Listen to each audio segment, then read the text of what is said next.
ॐ अज्ञानतिमिरान्धस्य ज्ञानाञ्जनशलाकया चक्षुरुन्मिलितं येन तस्मै श्रीगुरवे नमः। वन्देऽहं श्रीगुरो श्रीयुत्पदकमलं श्रीगुरून् वैष्णवांश्च श्रीरूपं साग्रजातं सहगण रघुनाथान्वितं तं सजीवम् साद्वैतं सावधूतं परिजनसहितं कृष्णचैतन्यदेवं श्रीराधा कृष्णपादान् सहगण ललिता श्रीविशाखान्वितांश्च तमादिदेवं करुणानिधानं तमालवर्णं सुहितावतारम् अपार संसार समुद्र सेतुं भजामहे भागवत स्वरूपम्। हे देव हे दैत हे भुवनैक बंधो हे कृष्ण हे चपल हे करुणैक सिंधो हे नाथ हे रमण हे नयनाभिराम हा हा कदानुभवितासि पदं दृशोर्मे। श्री कृष्ण चैतन्य प्रभो नित्यानंद श्री अद्वैत गदाधर शिवसदि गौरभक्त वृंद। हरे कृष्ण कृष्ण कृष्ण हरे हरे हरे राम राम राम हरे हरे। हरे कृष्णा। सर्वप्रथम मैं अपने गुरुपाद पद्म ओम विष्णुपाद अष्टोत्तर शत श्री श्रीमद् भक्ति वेदांत माधव गोस्वामी महाराज के चरण कमलों में अनंत कोटि दंडवत प्रणाम ज्ञापन करता हूं। हम लोग श्रीमद् भागवत पुराण में सप्तम स्कंध में कर्म पंचाध्यायी के रूप में जो 5 अध्याय हैं, 11वें अध्याय से 15वें अध्याय तक, उसमें 15वां अध्याय श्रवण कर रहे हैं, जिसमें गृहस्थ व्यक्ति के लिए मोक्ष धर्म का प्रतिपादन किया गया है नारद जी के द्वारा। तो नारद जी बता रहे हैं कि हमारे जो 6 शत्रु हैं, काम क्रोध लोभ मोह मद मत्सर, इनको कैसे जीता जाए। बड़ी सुंदर उन्होंने विवेचना की है यहाँ पर कि हम काम के ऊपर जीतना, हमें अगर विजय प्राप्त करनी है तो संकल्प को त्यागना है। संकल्प प्रभवान कामान त्यक्त्वा सर्वान अशेषतः, जैसे गीता में भगवान ने कहा, सभी प्रकार के संकल्पों को त्याग दो। यहाँ संकल्प का मतलब सांसारिक संकल्प, क्योंकि मन का स्वभाव है संकल्प विकल्प करना। तो सांसारिक संकल्पों को त्याग दो और उसके बदले भगवान से संबंधित, गुरु से संबंधित, वैष्णव से संबंधित संकल्पों को स्थान दो। संकल्प भी भगवान के लिए और विकल्प भी भगवान के लिए, कि मुझे आज जो है बैठकर मंत्र का जाप करना है अथवा मुझे मंदिर मार्जन करना है, भगवान के लिए रसोई बनानी है। तो विकल्प हो गया और संकल्प भी हो गया। तो अब इन दोनों के साथ ही किसी के साथ भी एसोसिएट कर लो, कामना बन जाए, कोई फर्क नहीं पड़ता। लेकिन सांसारिक संकल्प के साथ यदि हमने जुड़ गए तो सांसारिक कामना बनेगी और वो हमको परेशान करेगी। कामना पूरी नहीं होगी तो क्रोध आ जाएगा। तो कह रहे हैं कि कामनाओं का जब त्याग हो जाएगा तो क्रोध अपने आप शांत हो गया। क्रोध पर विजय प्राप्त करने का बड़ा आसान है कि कोई सांसारिक कामना ही मत करो। कामना का कारण यह होता है कि हम अभावग्रस्त हैं, हमको शरीर को हमारी कुछ वस्तु चाहिए। जब हम भगवान का भजन करते हैं तो हम अभाव नहीं होता, क्योंकि भगवान पूर्ण काम है, उनको कुछ नहीं चाहिए। तो भगवान का ही जो एक स्वभाव है वो हमारे अंदर आ जाता है, सारी कामनाओं नष्ट हो जाती हैं फिर। तो इस प्रकार से, और अर्थ अर्थात धन, तो धन पर कैसे होगा कि धन पर विचार करना पड़ेगा। अनर्थ अनर्थे क्षया लोभम, जो संसार के अंदर धन के प्रति लोभ होता है उसको अनर्थ समझना पड़ेगा। और लोभ और भय जो है इनको हम तत्व विचार के द्वारा। उसके बाद कहा कि शोक और मोह आन्वीक्षी की विद्या, अर्थात सत असत विवेक, आत्म अनात्म विवेक के द्वारा, कि मैं शरीर नहीं मैं आत्मा हूं। और हमारा जो अभिमान है, दंभ है, झूठा घमंड, उसको महत् पुरुषों की सेवा के द्वारा दूर करें। और योग के अंदर जो विघ्न आते हैं उनको मौन के द्वारा। तो इस प्रकार से यहां बता रहे हैं मौन के द्वारा जो है, क्योंकि क्या होता है हमारे को जब भजन में कुछ मिलने लगता है, कुछ हमको अनुभव होने लगता है, तो हम जाकर लोगों से बता देते हैं कि मुझे ऐसा अनुभव हुआ, मुझे ऐसा अनुभव हुआ। लेकिन बताना नहीं चाहिए। अपना भजन हमेशा गुप्त रखो, केवल हमारे जो वरिष्ठ वैष्णव हैं अथवा गुरुदेव हैं उनको ही हम बता सकते हैं उनके पूछने पर, अन्यथा हमें कोई बताना नहीं है अपने भजन को कि हम भजन क्या कर रहे हैं, हमको क्या क्या अनुभव हो रहे हैं, तो उससे नष्ट हो जाता है वो। फिर हिंसा पर विजय प्राप्त करनी है तो शरीर को निश्चेष्ट कर लो, सब पे कृपा करो इस प्रकार से। और जो आधि भौतिक दुख हैं वो सब पर कृपा करने से दूर होंगे, और आधि दैविक दुख जो हैं उनके अंदर हमको उसको स्वीकार करना पड़ेगा। तांस तितिक्षा स्वभारत, और कोई उपाय नहीं है। अब यहां कहा समाधि ना समाधि लगा के बैठ जाओ, मतलब तितिक्षत्व, उसको सहन करो।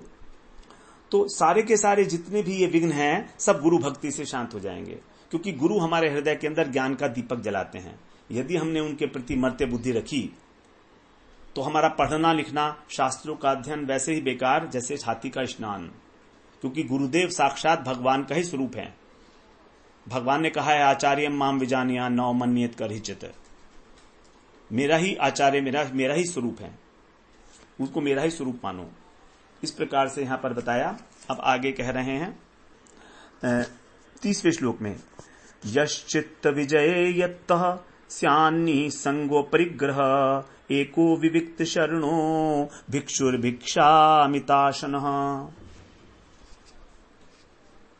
यह चित्त विजय, जो चित्त को जीतने के लिए यत्तः स्यात् प्रयत्न करता है, उसे क्या करना है? निसंगः, आसक्ति से रहित होना है, नंबर 1। नंबर 2 अपरिग्रह, संग्रह प्रवृत्ति को त्यागना है। नंबर 3 अकेले एक रहना है।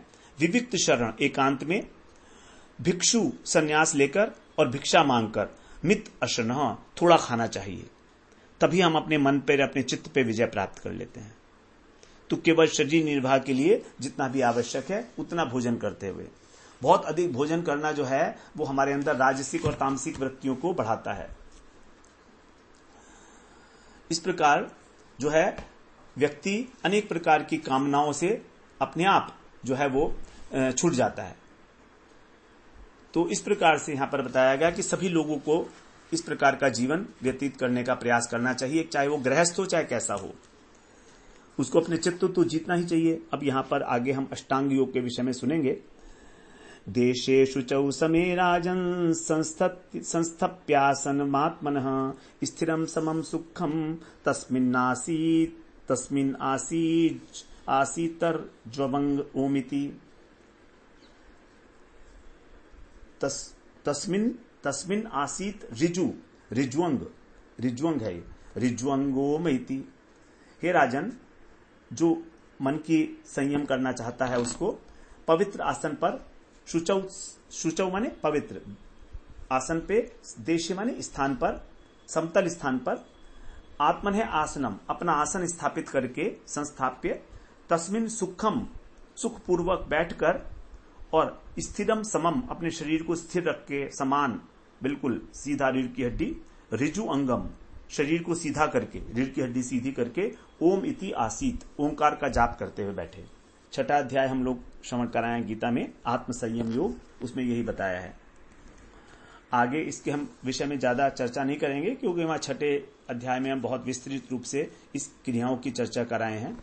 प्राणापानौ सन्निरुध्यात् पूर कुंभकरेचकै यावन्मनस्त्यजेत कामान स्वनासाग्र निरीक्षण।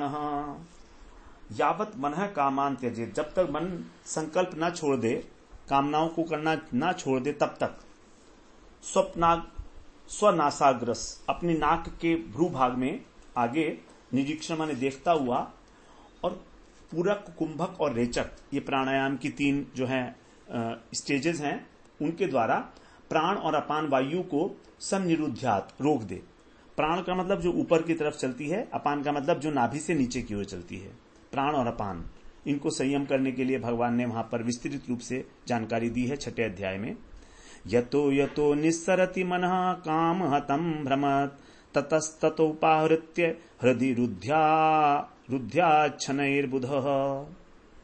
जहां जहां भी काम जाता है, मन कामनाओं के द्वारा हतम माने मारा हुआ, ऐसा जो हमारा भ्रमण करता हुआ मन है, यतः जहां जहां जाता है, निस्सरति माने निकलकर, ततः तत् वहां से उपहारत्य उसको अपने पास खींचकर बुध जो बुद्धिमान लोग हैं शनई माने धीरे धीरे रुंध्यात उसको निरोध करें, उसको रोकें। तो हमारा जो मन है वो उसका इधर उधर भागने का कारण क्या है कि वो कामनाओं के द्वारा हत हो चुका है, कामनाएं के द्वारा नष्ट हो चुका है लगभग।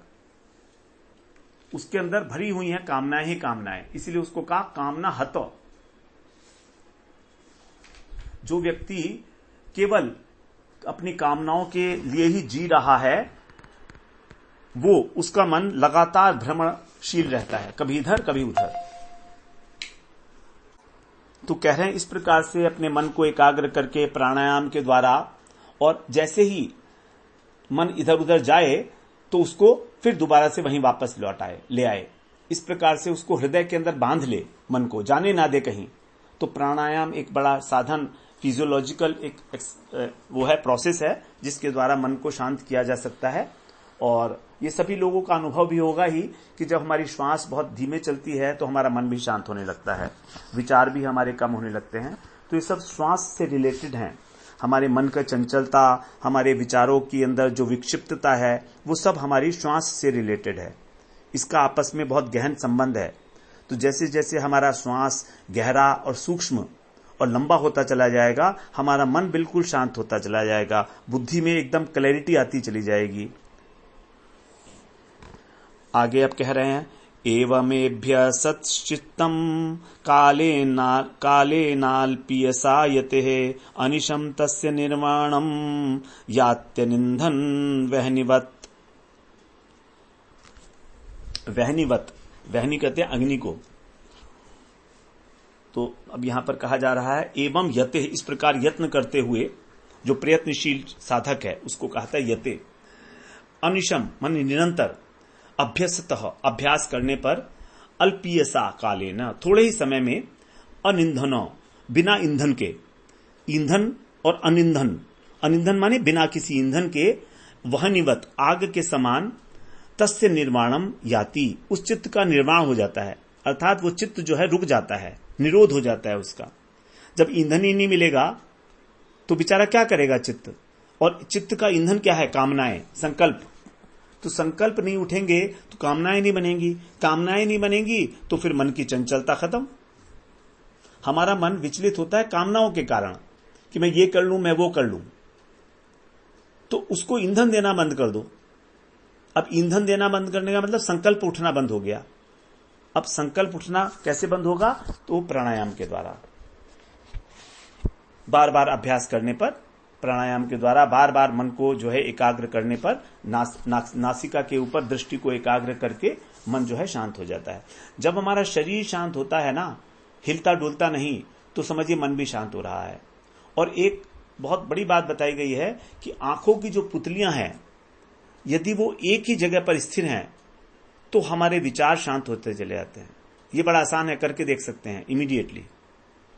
आंख की पुतली को एक जगह पर फिक्स कर दीजिए, हिलने मत दीजिए।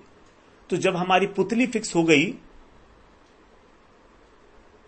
तो बस फिर हमारे विचार भी बंद हो गए। अब पुतली चल रही है तो समझो विचार चल रहे हैं, पुतली बहुत अधिक चल रही है तो समझ लो विचार बहुत तेजी के साथ चल रहे हैं। तो कोई दूसरा व्यक्ति भी हमारी पुतलियों को देखकर समझ लेता है कि ये व्यक्ति इस समय एकाग्र चित्त है या विक्षिप्त है। कई बार ऐसा होता है, हम लोग शांत बैठे होते हैं, एकदम बिल्कुल एकाग्र दृष्टि होती है, एक जगह से हट नहीं रही, तो दूसरा सोच बोलता है, भाई क्या बात हो गई, क्या सोच रहे हो तुम, बहुत देर हो गई तुम ऐसे बैठे हो, क्या बात है? क्या मतलब है इसका? कि तुम्हारा चित्त बिल्कुल एकाग्र हो चुका था एक वस्तु पे, तुम सोच रहे हो, तभी तुम्हारी पुतली नहीं हिल रही है। अगर पुतली हिलती तो प्रश्न नहीं उठता। अब आगे कह रहे हैं 35वें श्लोक में, कामादिभिरना विद्धम प्रशांताखिल वृत्तियत् चित्तम ब्रह्म सुखम स्पृष्टम नैवोत्तिष्ठेत करहिचित्। काम आदि भी, कामना इत्यादि जो हैं उनकी वासनाओं के द्वारा, अनाविद्धम, जब वो चित्त बींधा नहीं गया है, अर्थात हमारा चित्त जो है छलनी छलनी होता है, क्यों? कामनाओं से। और यत अखिल वृत्ति प्रशांत, अब क्योंकि उसकी सभी वृत्तियां इंद्रियों की वो शांत हो गई हैं, चाहे बहिर्मुखी चाहे अंतर्मुखी, बुद्धि भी शांत हो गई, चित्त भी शांत, मन भी शांत, इंद्रियां भी शांत, ज्ञानेन्द्रिय कर्मेंद्रिय जब शांत हो गई हैं तो ब्रह्म सुखम संस्पृष्टम, वो ब्रह्म सुख के अंदर निमग्न चित्त करहिचित कभी भी न एव उत्तिष्ठेत, वो उठता नहीं, फिर वहीं पर ही बैठ जाता है, उस ब्रह्म के अंदर ही आनंद सुख का उपभोग करता है, उसका कोई उत्थान नहीं होता, मतलब वो चंचल नहीं होता। फिर तो जब जाकर उस स्थिति में पहुंच जाता है हमारा चित्त एक बार, तब वो भौतिक कार्यकलापों के प्रति जो संसार के इतने सारे आकर्षण हैं उनके प्रति आकर्षित नहीं होता है। लेकिन जब तक उस प्रकार का अनुभव नहीं होता है, जब तक हमारे अंदर उस प्रकार का अनुभव नहीं है कि वो ब्रह्म सुख क्या होता है, तब तक वो इधर उधर घूमता ही रहता है। हमारा चित्त जो है कभी शांत होता ही नहीं है। चित्त वृत्ति निरोध के लिए पातंजलि योग दर्शन के अंदर बड़े बड़े उपाय बताए गए हैं, उसमें से प्राणायाम भी एक बड़ा इंपॉर्टेंट प्रसिद्ध उपाय है। आगे कहते हैं 36वें श्लोक में, यह प्रव्रज्य ग्रहात पूर्वम त्रिवर्गावपनात पुनः यदि सेवेत तान भिक्षु स वैवांताश्य पत्रपः। 36वां श्लोक है, इंपॉर्टेंट है। कह रहे हैं जो त्रिवर्ग, 3 वर्ग अर्थात धर्म अर्थ काम, इनके अपवनात ग्रहात, जहां पर ये 3 काम किए जाते हैं। अपवनात का अर्थ होता है बोना, बीज को जैसे बोते हैं ना, तो उसको वो ग्रहात, ऐसा गृहस्थाश्रम। तो मूल कारण, धर्म अर्थ काम का जो मूल कारण है वो है गृहस्थाश्रम। उसको पूर्वम प्रवज्य, उस गृहस्थ आश्रम से पहले, पूर्वम माने गृहस्थ आश्रम करने के बाद, गृहस्थ आश्रम का परित्याग करके और फिर संन्यास ले लेता है। यदि वो इस गृहस्थ आश्रम का परित्याग कर लेता है और फिर संन्यास लेता है, तो यदि वो सन्यासी पुनः तान सेवेत, यदि दोबारा से इन तीनों का सेवन करता है धर्म अर्थ काम का, तो वही निश्चित रूप से वह अपत्रपः, निर्लज्ज कहलाता है। और उसको कहते हैं वांताशी, मतलब वमन करके खाने वाला। तो वमन करके कौन खाता है? अपना कुत्ता। तो उसको कुत्ता कहा जाता है, क्योंकि उसने उस गृहस्थ आश्रम का पहले परित्याग कर दिया। अब दोबारा से लोभ के कारण अथवा वासनाओं के वशीभूत होकर अथवा असंग दुस्संग को प्राप्त करके वो यदि दोबारा से गृहस्थ आश्रम में आ जाए, तो उसको कहा जाता है कि वो वांताशी है, निर्लज्ज है, अपनी वमन को, अपनी ही उल्टी को खाने वाला है। बड़ी निंदा की गई है इस प्रकार। तो सन्यास ऐसे नहीं लेना चाहिए किसी को भी चलते फिरते कि चलो हमें भी सन्यास दे दो। अगर दोबारा से काम वासना रह गई हृदय के अंदर और दोबारा से घर परिवार बचा लिया, बच्चे पैदा कर लिए, तो फिर वो वांताशी हो गया, क्योंकि उसने पहले एक बार छोड़ दिया था, सब कुछ उल्टी कर दी थी धर्म अर्थ काम की। अब दोबारा से वही पैसे के चक्कर में फंस गया, तो वांताशी है निश्चित रूप से। यही स्वदेह स्मृतो नात्मा मर्त्यो विक्रमि भस्मसात् तो एनम आत्मसात कृत्वा श्लाघयन्ति यसत्तमः। यही स्वदेह, जिस अपने देह को आत्मा न स्मृतः, आत्मा नहीं है, यह समझ लिया। वो क्या समझता है कि अपने शरीर को अनात्मा समझता है।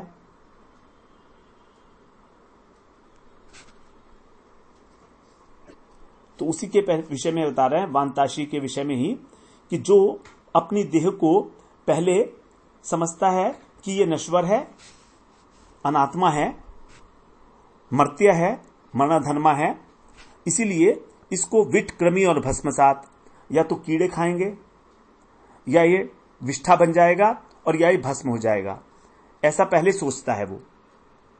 लेकिन बाद में वो व्यक्ति उस आत्मा को अपनी इस शरीर को अपनी आत्मा मान लेता है। तो एनम आत्मसात कृत्वा, उसी को आत्मसात कर लेता है, मतलब आत्मा मानने लगता है।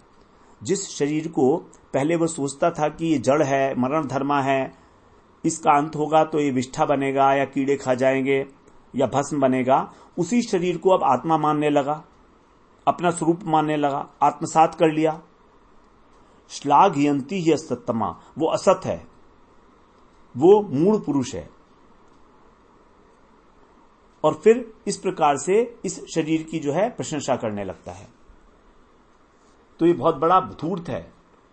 श्लाघयन्ति, वो अपना ही बेवकूफ बना रहा है, आत्मा कहकर उसका गुणगान कर रहा है अब शरीर का। पहले उसको समझा था कि ये नश्वर है, मरण धर्म है, लेकिन अब उसको दोबारा से उल्टी बुद्धि हो गई, तो उसको पहले तो कहा असत्तमा, वो असत्तम है, अर्थात वो झूठा है, असत वस्तु का आश्रय लेने वाला है। 38वें में कह रहे हैं, गृहस्थस्य क्रिया त्यागो व्रत त्यागो वटोरपि तपस्विनो ग्राम सेवा भिक्षोरिंद्रिय लौलुता।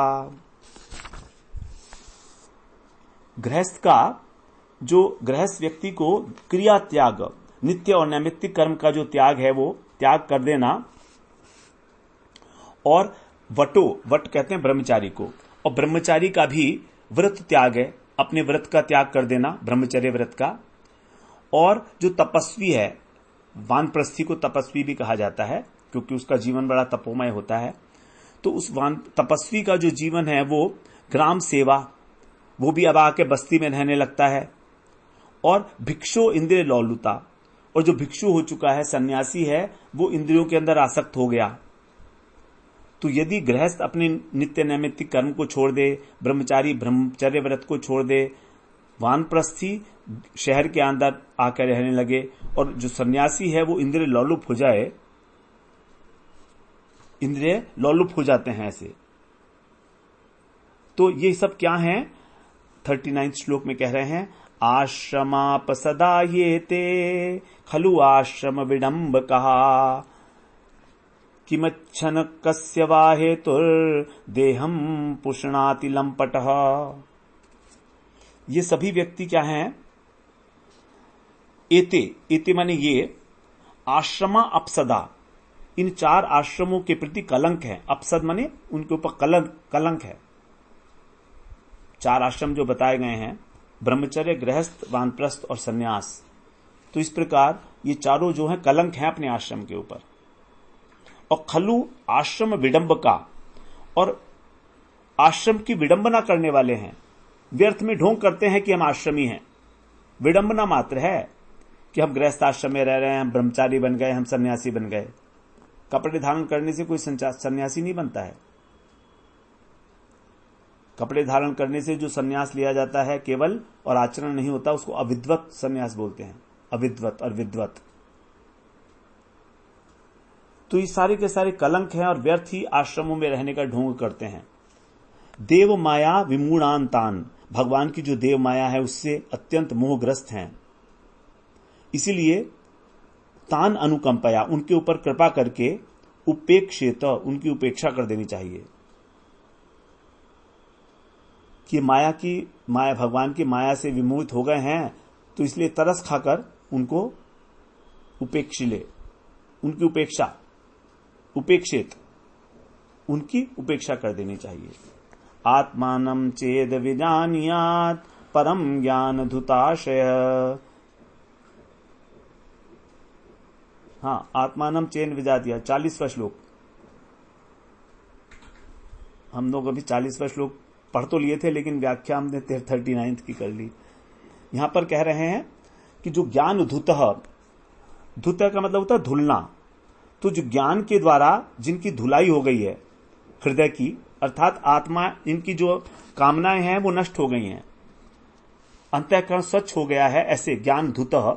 आश्रय माने अंतःकरण, चेत माने यदि, आत्मानम परम विजया विजानियात, यदि उन्होंने अपने को इस देह से परे जान लिया कि हम इस देह से ऊपर हैं। आत्मानम माने आत्मा को, परम माने देह, देह से परे, विजानियात माने जान लिया, तो, किम इच्छन, किस विषय की इच्छा से, अथवा वामने अथवा कस्य हेतु, और किस कारण से वे लंपट होकर अर्थात इंद्रिय लोलुप होकर देहम पुष्णाति, शरीर का पोषण करते हैं।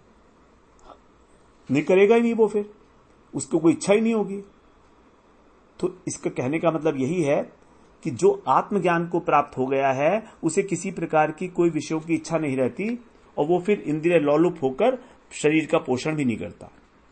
जीवन निर्वाह के लिए केवल शरीर का पोषण करता है, लेकिन इंद्रिय लोलुपता के लिए नहीं।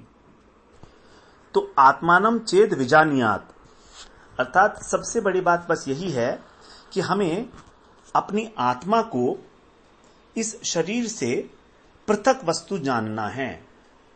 यही सारा उद्देश्य है सारी बातें कहने का। आत्मानम चेद विजानियात परम, और वो तभी जान सकते हैं जब तत्व ज्ञान के द्वारा हमारा अंतःकरण शुद्ध हो गया है। ज्ञान धुताशय, अंतःकरण की शुद्धि आवश्यक है, और अंतःकरण की शुद्धि के लिए यहां पर कहा गया कि तत्व ज्ञान का होना आवश्यक है। तो यदि इस प्रकार की स्थिति है तो किम इच्छन, फिर वो इच्छा ही क्यों करेगा, अर्थात वो इच्छा नहीं करेगा, और फिर वो जो है लंपट होकर इंद्रिय लोलुप होकर अनेक प्रकार की जो इंद्रियों की इच्छाएं हैं, मैं ये भी कर लूं, मैं वो भी कर लूं, मैं ये खा लूं, मैं वो खा लूं, मैं इसको देख लूं, उसको देख लूं, सारी की सारी इंद्रियां हमें अपनी अपनी जगह पर इधर उधर ले जा रही हैं।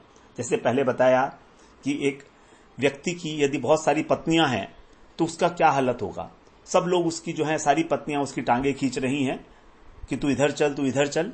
प्रहलाद जी ने अपने उद्देश्य में ये कहा था कि जो एक इंद्रिय लोलुप व्यक्ति है वो उसकी भांति है जिसकी बहुत सारी पत्नियां हैं और सब उसको अपनी अपनी ओर खींच रही हैं, तो बेचारा मर ही जाएगा।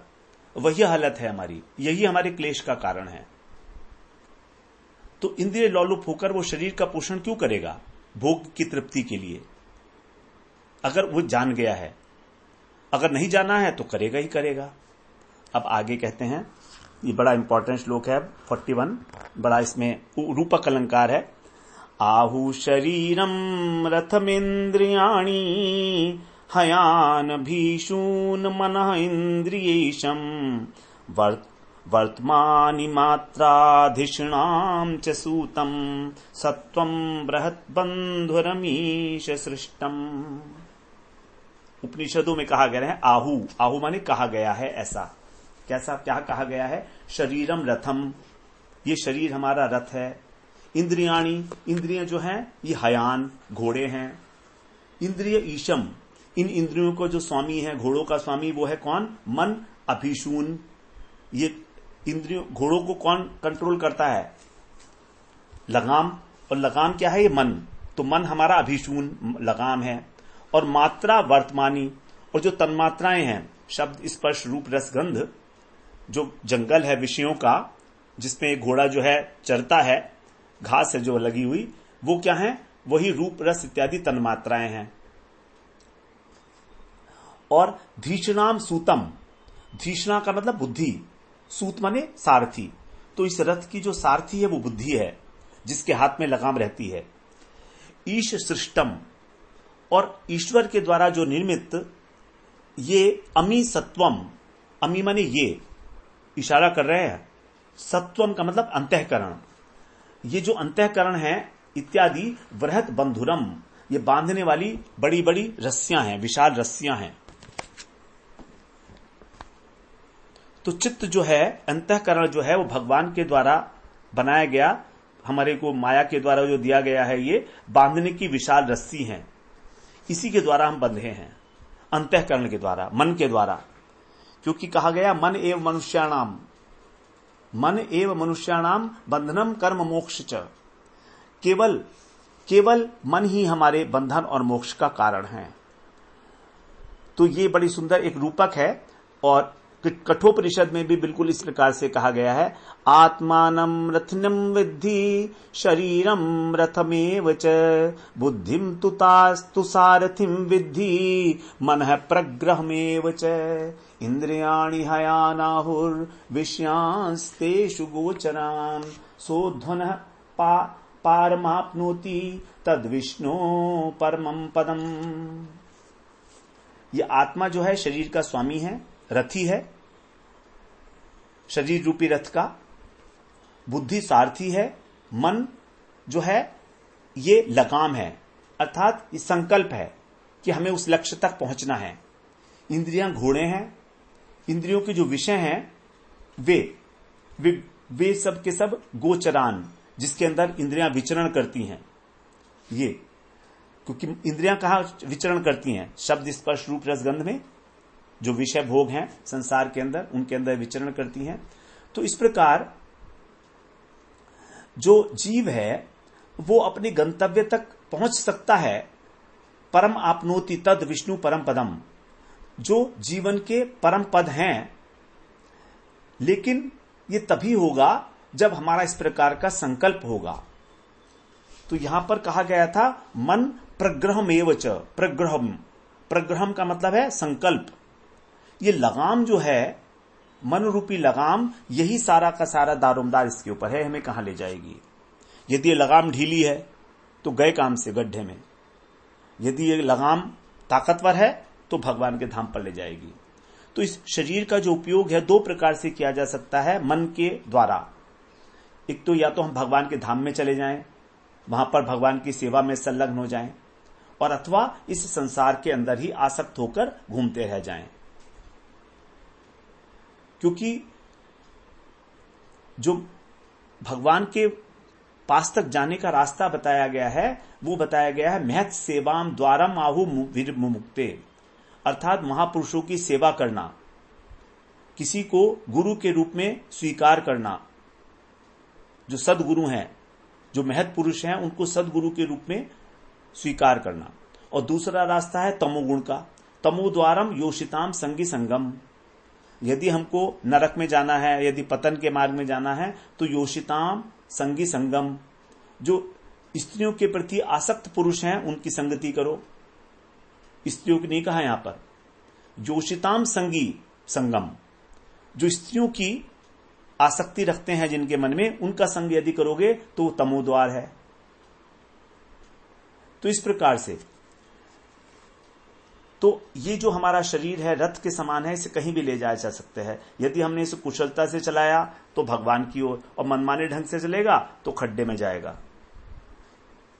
भगवान ने कहा है अश्रद्धाना पुरुषा धर्मस्यास्य परंतप अप्राप्य माम निवर्तन्ते मृत्यु संसार वर्तनी। जो अश्रद्धालु पुरुष हैं, जो भक्ति के मार्ग पर नहीं चलते हैं, वे मुझे नहीं पा सकते। अप्राप्य माम, फिर वो क्या करते हैं? इस संसार के अंदर ही, मृत्यु संसार वर्तमनी न निवर्तनते, उसके अंदर ही घूमते रहते हैं।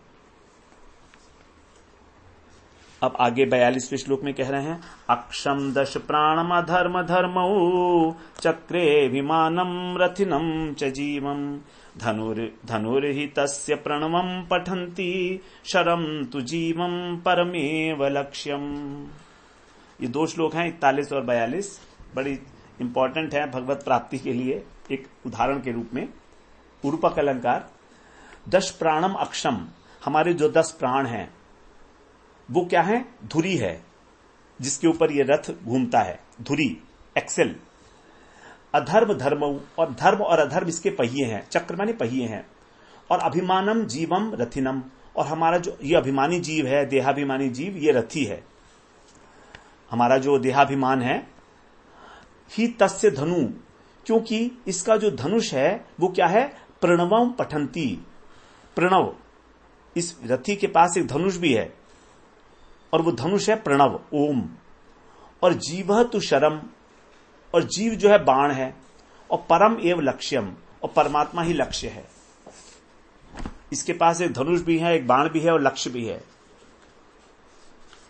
इस रथी के पास जो देहाभिमानी है, तो यहां पर 10 प्रकार के जो प्राण हैं हमारे, 5 मुख्य प्राण और 5 उप प्राण। प्राण, अपान, समान, व्यान और उदान, ये 5 मुख्य प्राण हैं। प्राण का मतलब जो हम श्वास अंदर की ओर लेते हैं। अपान मतलब जो नीचे की तरफ श्वास चलती है गुदा से। व्यान का मतलब है, प्राण का मतलब है श्वास लेना और छोड़ना दोनों।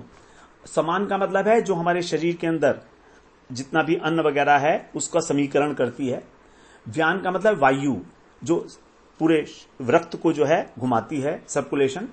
उदान का मतलब है कि हमारे हृदय से जो वायु बाहर निकलकर हमारी आत्मा को लेकर और सूक्ष्म शरीर को लेकर दूसरे शरीर में प्रवेश करती है, उसको उदान बोलते हैं। फिर 5 जो हैं हमारे उप प्राण हैं, नाग, कूर्म, क्रिकल, देवदत्त और धनंजय। खांसना, पलक झपकना, जम्भाई लेना, ये सब, तो इनको कहा गया ये एक्सेल हैं, ये धुरी है। तो इस प्रकार कभी हम अधर्म, कभी धर्म करते हैं, कभी अधर्म करते हैं। तो ये जो पहिया है ऊपर नीचे चलता रहता है। धर्म ऊपर का पहिया हो गया, अधर्म नीचे का। कभी हम बुरा काम करते हैं, कभी अच्छा काम करते हैं। और लक्ष्य है भगवान, लक्ष्य भगवान है हमारे।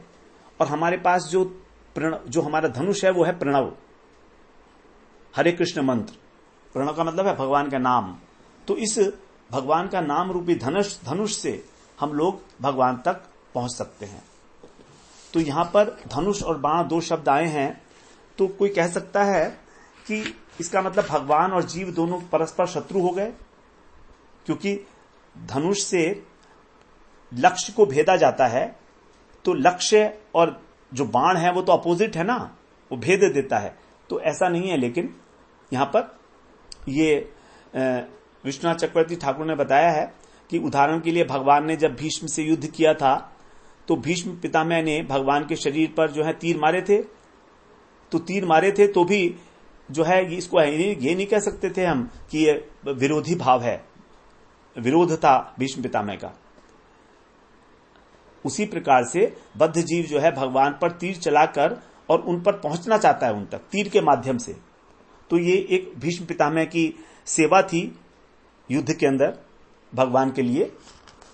तो इस प्रकार से जैसे कि अर्जुन ने जब स्वयंवर हुआ था तो मीन जो घूम रही थी मछली, उसके ऊपर उसको बेध कर जो है द्रौपदी को प्राप्त किया था। उसी प्रकार से यदि कोई भगवान का नाम लेकर कीर्तन रूपी बाण से और भगवान के चरण तक पहुंच सकता है तो उसको ही भगवान के धाम में जाने का सौभाग्य प्राप्त होता है। बड़ी सुंदर बात बताई है। यद्यपि ये लौकिक अर्थ में देखेंगे तो विरोधाभास सा लगेगा, लेकिन है नहीं वास्तव में। बात यह है इसमें कि हमको भगवान तक पहुंचना है। अब पहुंचने के लिए एक माध्यम चाहिए, और माध्यम ही है बाण। और बाण का मतलब कीर्तन। तो कीर्तन के द्वारा ही हम भगवान तक पहुंच सकते हैं। तो प्रणव धनुष है और परब्रह्म जो है वो लक्ष्य है, और जीव जो है वो शर है। जीव ही बाण है।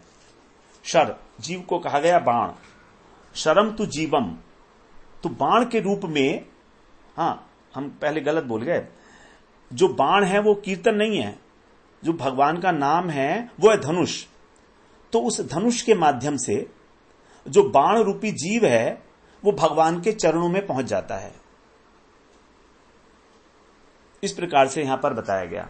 जैसे लक्ष्य के अंदर बाण मारते हैं उसी प्रकार यहां पर प्रणव रूपी धनुष के द्वारा जीव को भगवान के पास पहुंचाया जा रहा है, उनके चरणों तक पहुंचाया जा रहा है। इस प्रकार से यहां पर हम इसे समझ सकते हैं। अब आगे हम 43वें श्लोक से अगले सत्र में श्रवण करते हैं। वांछा कल्पतरुभ्यश्च कृपा सिन्धुभ्येव च पतितानां पावनेभ्यो वैष्णवेभ्यो नमो नमः।